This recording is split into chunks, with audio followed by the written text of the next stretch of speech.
Hello and welcome back to the Kyle Connor YouTube channel. I have a special one for you. This is a pre-production prototype Nissan Pathfinder 2022. Exciting redesign. Pathfinder's back to being a ruggedly styled, more off-road capable SUV than its predecessor, going back to its true roots of the brand. Now, in this video, we're going to take it up one of my favorite roads. We're going to talk about the Pathfinder, and it's pretty windy out here, so let's get through all of the outside stuff now. It's important to remember this is not a full review of the Pathfinder. If you're interested in that, head over to another channel that I run called Out of Spec Reviews, where my colleague Jordan did a full in-depth review. He went through pricing and value. This one's 50 grand, maxed out, platinum, all-wheel drive Pathfinder. I believe they all have the V6, 8-speed torque converter auto, different automatic transmission than the Tundra and Armada. This one's a transversely mounted 8-speed. It's got all the driver assistance. I love the front end of this thing. It looks so good, so beefy, and the color in this obsidian green is just amazing. I'm going to jump inside because of the wind, but let me give you a peek inside the second row really quick. So I have this seat set exactly where I should be. Let's just try the legroom. Right now, at first glance, not very good. Oh, then it gets very good. This seat slides, so that's awesome. Really nice center console. I believe this is actually removable as well. Everything folds flat. You get rear climate control back here, USB-C A. You also get a 120 volt outlet, window shades, the whole bit. It's nice. This sunroof comes all the way back to here. Weirdly, I just closed it, but it only went halfway, and it went again. Jordan mentions this in our review. So let's take a look inside of the Pathfinder and see what we have going on. So let's turn it on. There we go. Interestingly, it stops the seat movement and steering wheel coming to you when the starter motor kicks over, obviously to preserve the battery. We have some customizable display stuff. I don't know. This one I think's really funny. So this is a pre-production vehicle for media evaluation. It gives you an impression of what the production vehicle will be like. So basically, if stuff feels weirdly built or put together, then it's a pre-production car. But, you know, to my eye, everything seems very production ready. At least I can't spot much. I've only spent about 5 minutes in it. So let's take it for a drive. We're going to put it in sport mode. We're going to turn off all this good stuff, the safety stuff. So I think I do that by going over to settings, like most Nissans, and VDC, and off. Well, that's familiar. Now, I understand, I always mention this, that this is not a performance car at all. What I try to do is understand how the car drives without it trying to constantly step in and cut me off. And I also realize this isn't the perfect test for the Pathfinder, but it's just an interesting road to talk about it on. And it's where I drive. I love the new shifter, same as the new Rogue. It allows for tons of under storage down here because it's an electronic linkage. You have like a million bajillion drive modes here. You can tow 6,000 pounds, which I believe is a class best. And then if you can happen to see this screen in front of me, I'm going to leave it on this screen because I think it's kind of interesting. This is going to show us where the power is going to. The top white bar here is going to show up front wheel drive and then rear wheel drive. So right now it's 100% front wheel drive, and now it's blending in the rear wheels. So it's a very front wheel drive based system, but let's see what happens when we launch it off the line to see if it kind of goes 50-50. So yes, 50-50. And then it progressively moves more front wheel drive. So the all wheel drive system is really to get you unstuck in a tight situation. Now, I've driven recently this car's younger brother and older brother, both the Rogue and the Armada. I've been very impressed with both of them. And the Rogue especially, I think, is a great car. So this is really the step up, perfect for families and for adventuring. I really love the styling. I mean, let's just get that off the bat. You guys know I'm not a style guy. I don't make that a buying decision. I don't make a judge of a vehicle based off of how it looks. But you cannot deny how good this looks, especially in this color combo. They sent the right car out here to Colorado. This is green with a brown interior. We are wide open throttle. Sounds good. Makes a great noise. Nissan cars are starting to sound really good. Armada Titan, one of the best sounding V8s in the truck segment right now. This thing, this V6, very nice. I can tell it's front wheel drive based because every time I get on it coming out of a corner, I can feel a bit of, not necessarily torque steer, but the beginnings of torque steer. This is a heavy car, I imagine. I don't know. It's tuned more for street driving, not this kind of back road blasting. But again, it's important to see how the car does up here. The car on the road, like on the highway, wow, does it just eat up the miles. I took this back from my colleague Jordan in Boulder last night up here to northern Colorado and really had a great drive. Nissan ProPilot doing really good lane centering. That's one of the best driver assist systems. They should just put it in everything, I think. Man, holds the gear really well too. So you get a lot of initial body motion on the way into a corner. It's soft. And that's what you would expect from something like this. It doesn't have adaptive dampers. Again, $50,000 for something this nice and this premium. That's a lot of truck for the money, I think. And I know people are going to comment, hey, you shouldn't use the word truck with this. I get it. But it's an SUV, so deal with it. Foot down. Wow, it sounds good. Not that fast, 280 horsepower, somewhere in that region. But up here at altitude, you know, we're at 6,000 feet right now. It's significantly less, but certainly enough to get out of its own way. I wouldn't say you need any more. It's got enough grunt when you put your foot all the way down. And will it do an early upshift? Yes, even at wide open throttle, it will listen to your input commands. And I love that. I think they did a great job on this transmission, not only for its shift point calibration in drive, but also for the way that it listens to you when I say, hey, go to this gear now. It does upshift at redline, but I think that's okay for this class of vehicle. But pretty much every Nissan and Infiniti does do that, except GTR. I believe that holds redline. And so there's no manual shifting ability here on the center console. I've been driving a BMW all day, so I just went down here to upshift and it wouldn't. But that's okay. You just use the paddles here on the steering wheel. Let's get down to more practical stuff that people who are interested in this car will be interested in just for a second. Then we'll get back to the Kyle Connor interest things. Fuel economy, not sure. We are going to run this car through our MPG tests, but I expect it to do quite well. Most Nissans actually do pretty well, except for the Armada. That one didn't, but to be expected. I really think there's no reason to get an Armada over this Pathfinder, unless maybe you have to tow more than 6,000 pounds, but maybe that's not even the best choice at that point either. Maybe it is. This feels nicer than the Armada. I hate to like compare it to other vehicles in the lineup, but like in terms of comfort, seating position, steering wheel materials, this is all like the next gen Nissan stuff, and the Armada's kind of stuck in the dark old ages just with a visual refresh. So if you're in between the two, I would say there's very little reason to get that over this. And that's a lot more money. I think it's like a $20,000 pricing difference in some trims. So that hopefully is helpful to someone, because I love this thing. I love the space too. Let me just slow down so I can just show you. I mean, just the looking in the back goes on forever. Miles and miles of storage. You have really good, you know, sort of eyeglass holders, things like this. You know, practical stuff. That's not what this channel's for, but it's hard to deny how perfect this car is for a family. The rear doors open really wide.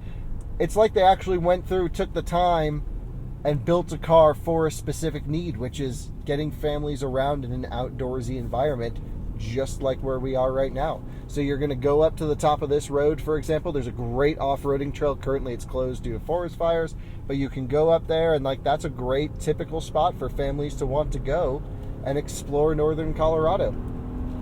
Yeah, I definitely feel a lot of that front-wheel driveness for an all-wheel drive system. That actually I'm a little bit disappointed with. I wish it would send the power more rear. And again, understood, not a sports car, doesn't need to handle that well, but just that little change of sending power to the rear would take a lot of this internal pressure and torque off the front subframe, move it to the rear, and it would balance out the whole car. So if the engineers happen to catch this video, blend in a little bit more rear biased here or there. And I understand it might be a multi-plate center differential and you're trying to keep the temperatures down and the drivetrain losses down. I understand there are compromises there, but only do it at like 70 or 80% throttle and then just shift the power to the back. And that way, you know, someone really wants the juice. Now I'm wide open throttle right now in fourth gear, just so you know, and not gaining much speed, but this thing really seems to come on cam around, yeah, 5,500 RPM. Now it's screaming.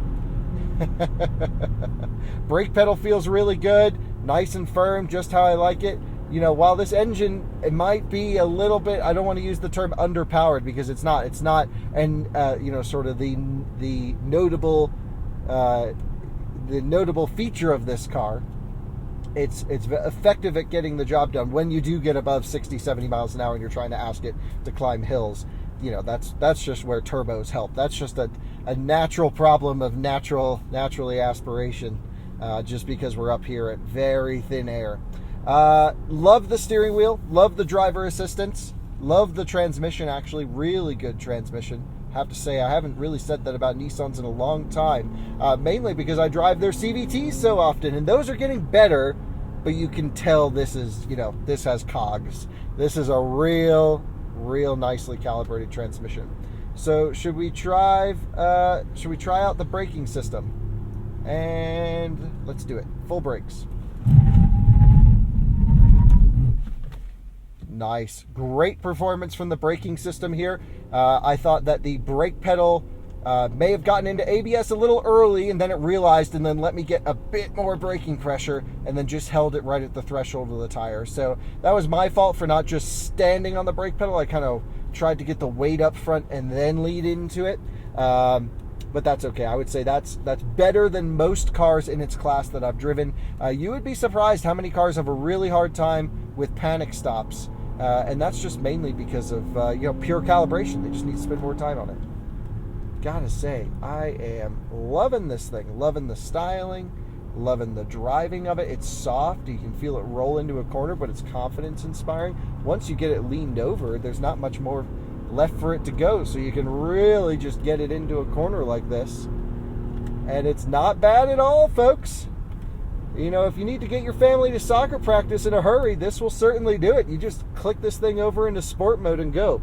So now what I'm going to do is put us back into drive. Let's go into normal auto mode right here, or eco. Let's try eco mode. Let's see what this is all like. We're going to put on Nissan ProPilot, currently not available. I'll tell you why. That is because we are in VSC off. So let's avoid these bikers. You can hear the steering wheel buzzing me every time I get close to grazing a line. VDC on, ProPilot on, this one set. There we go. Got the cruise set at 45 miles an hour. Oop, hit the line there. And it's not putting the steering. There we go, now it's steering. It chooses when it wants to or doesn't want to steer. And it's really a good system, I have to say. I've driven it in Leaf, I've driven it in other products. A little wide there, but it still made it. It's really meant for highway driving as an assistant. And I'm going to have to help it through here, I imagine. Although right now it's kind of doing everything. Yep, just shut off. But at least it gives you a chime and a warning that it shut off. So many cars don't give you a warning that the system shuts off. And I think that is a shame because, you know, you're sort of relying on it even though you're not supposed to. And you should know when it's working or not just based off of visuals. Your eyes are up ahead. So let's knock this thing down a few more gears and rip it through the good section of road. So here's where I want more mid-range. I hope someone makes a supercharger kit for this engine because that would just be super cool, but it really doesn't need it. Look, we're pulling up this thing. It just loves to rev. Good engine. I really hope they put this in some other things. You know, Frontier will probably get this engine, etc. Man, actually, I don't think the Frontier is getting this engine. I think this might be bespoke for Pathfinder. I'll have to look, but real nice engine. Loves to rev. Sounds good. Very sweet. I'm just going to turn off steering assist off. Maybe that'll stop me from buzzing when we hit the lines. Let's go through here, build up some speed, and wide open throttle. Woohoo! Nope, doesn't stop the lane buzzing. But wow, great performance here. Doesn't need to be, but it is. And yeah, I hope you've enjoyed this Pathfinder. What I really think I'm looking forward to is this is sort of a first drive, a first taste opportunity. So I'm driving this before I can tell anyone the price, before I can really show anyone the car, to be honest.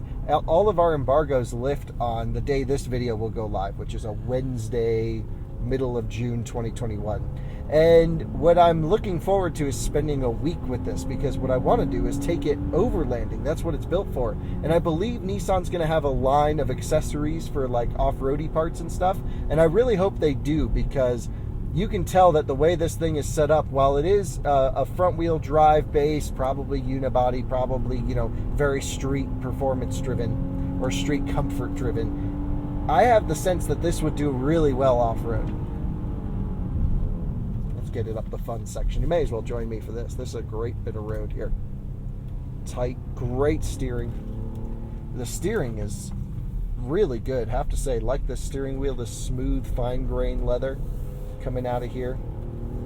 Let's try and get it back on this four-wheel drive menu. There we go. Now we can watch to see when it helps with the rear wheels. Pulling the left paddle into second gear.